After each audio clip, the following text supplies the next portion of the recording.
Hello, welcome on this tutorial on C-Shock.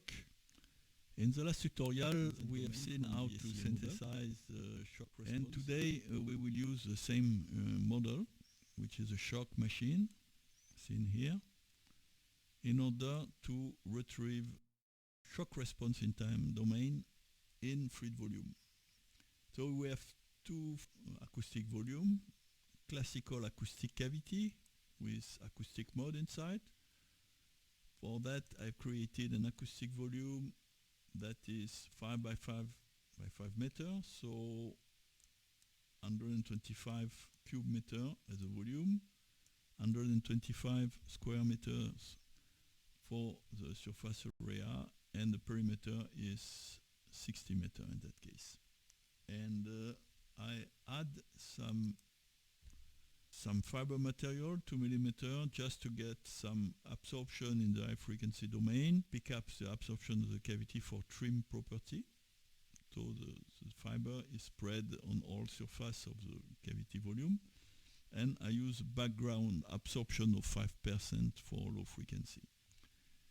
And in that case, if I look at my absorption coefficient,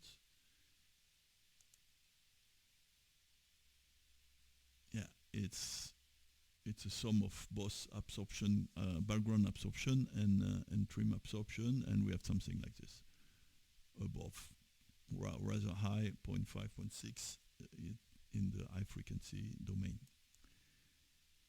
And then we have to connect this cavity to the plate in that case, because we will focus on the radiation of the table here, which is the location of the equipment, the more sensitive part of the shock machine. And for that I have created a coupling that I will show you, virtual acoustic coupling. This coupling is here, and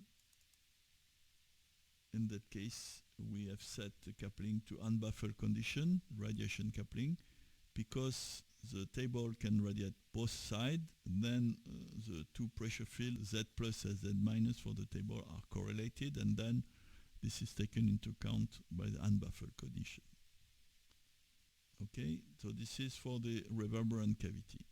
If we have an infinite fluid and we still want to predict transient in the infinite fluid, it's a bit more complicated with LMPR, because LMPR is based on the mode of the subsystem, and there is obviously no mode in infinite fluid volume. And then we have to create an acoustic infinite fluid volume. This infinite fluid volume is connected to the table as well.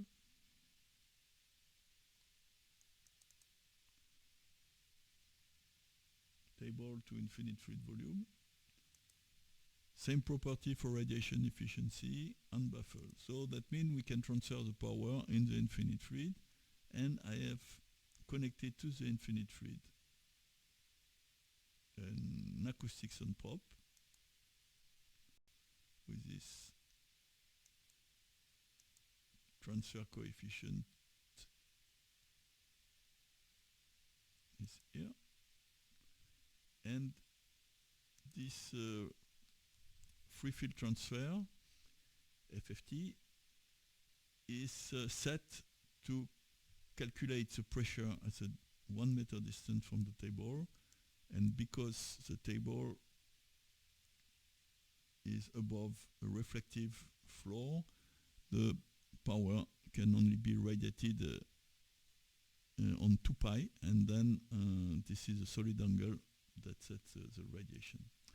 So now I can really make a direct solve with this problem, CS solve, to see the value of acoustic pressure.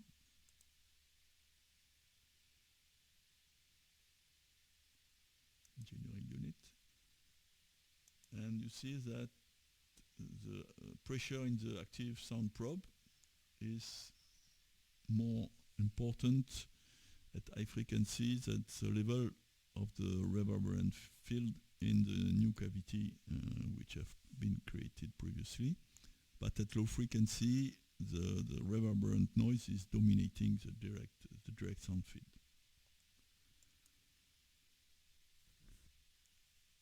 how to predict? First, we will see the case of the reverberant cavity, which is easier. For that, you just declare it as LMPR receiver, and you set unmask the trim visual, and you see surrounded the acoustic volume with a sphere, indicating it is an LMPR receiver, and you just call for the LMPR shock solve, and I make all my setting from here. So this is the dimension of this acoustic volume. I want to compute the reverberant pressure, so I just add some point, randomize their coordinate, add some excitation inside, randomize the coordinate. I can create more if I like, but for 4x4 that will be 16 LMPR response in time domain. The transfer is a transfer of from the acoustic pressure in the reverberant room to the force, and I have to add some dispersion, because the propagation, the sources is a table, and the table just introducing dispersion, so variation of the before the initiation of the signal. The vibration has to propagate in the table at the speed of flexural waves, and it is a dispersive wave. There are dispersive waves, and then I use 1.5 meter distance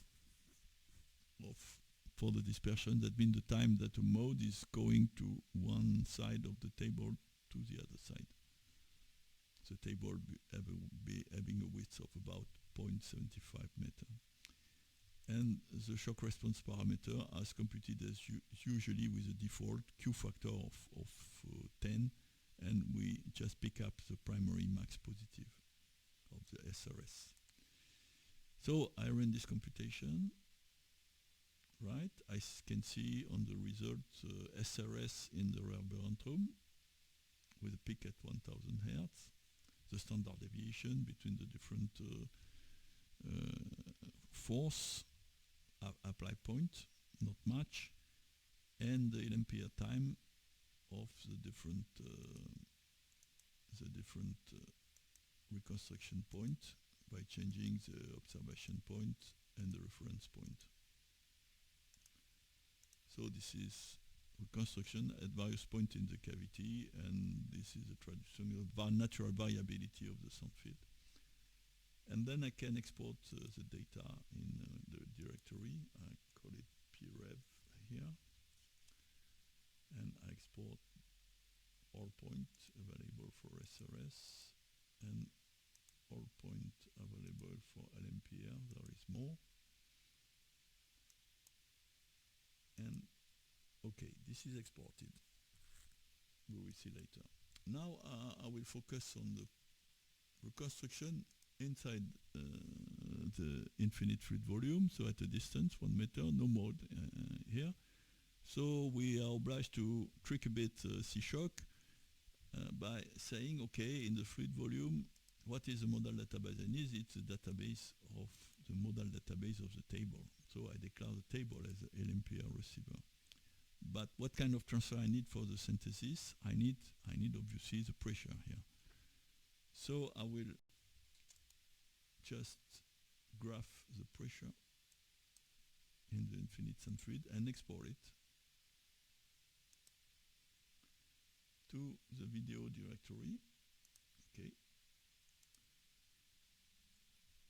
And now when I want to reconstruct, I reconstruct using the table as an LMPR receiver, but I will use the transfer in this acoustic sound probe as the transfer. So I go to LMPR shock solve, then I can randomize the data, because now the virtual points are in the cavity more than in the acoustic medium, because it's infinite acoustic medium, you will only delay the signal.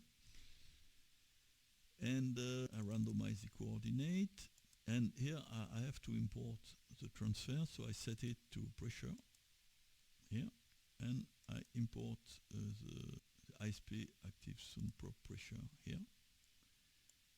And because we still have propagation inside the table, I kept my dispersion parameter distance at 1.5 meter. And shock response spectrum always the same. And then we solve for this.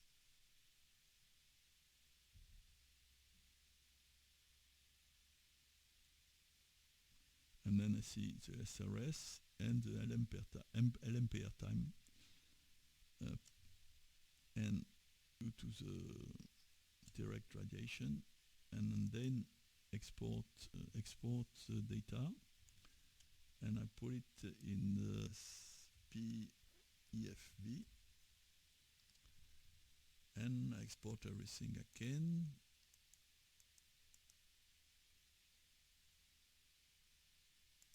Oh, I need to take care here, because you see I have also this wave. By this wave I'm not radiating, so I have to just focus on the flexural excitation, but I can look at a different response I've computed. And LMPR time, and I have to save LMPR, so I can save this data first, SRS, and then LMPR time data, all excitation, no, I just want all point there. And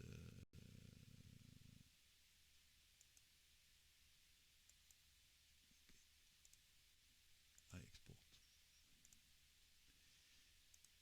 And then, just to see the result, we go to pressure, time history, plot an acceleration in time domain.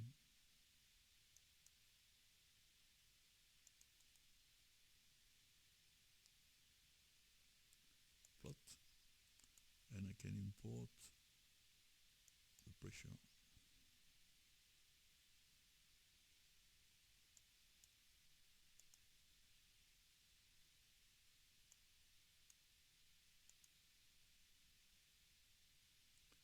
The last one is infinite pressure, LMPR time, the 4 point.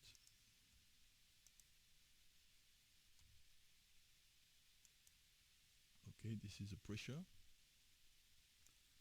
Unfortunately, I have no pressure time story. And you can see the amplitude is between 30, is about 30 Pascal peak, with some one peak a bit more, 36 Pascal. If I add import reverberant pressure, PREV, more points here, PREV, right, to here. And you have the reverberant pressure. So if I mask all this,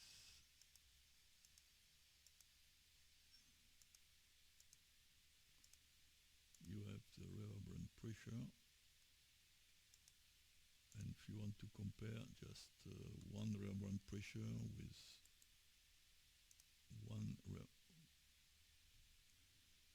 one infinite fluid volume pressure, direct field pressure, I can plot that and that, for example, and it's not too different.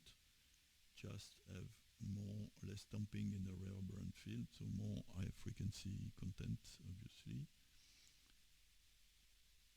and so a bit different. What you see typically the pulse are there.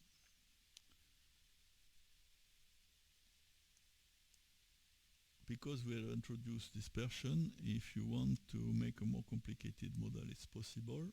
For example, you can authorize different plates to radiate in this infinite fluid volume, to refer the pressure to a given modal database, for structural database, to be able to compute the pressure for the whole machine in the infinite medium.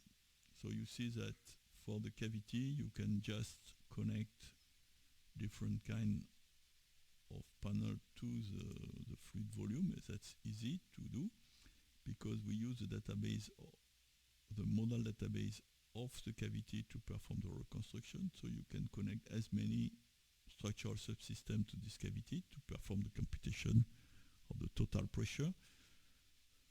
For the infinite fluid volume calculation, so the radiation in the non-modal fluid, you just need to be referenced to some modal database. So you have to calculate the radiated pressure from the subsystem one by one, in order that we can reconstruct the pressure radiated by each of the subsystems separately. That's it. That's a trick. Probably in the next feature, if you find this feature attractive, you need to reconstruct inside infinite fluid the transient pressure. We will probably put automation engine to do it one shot. And I hope you have understood how to play with fluid in the shock module. So thank you very much.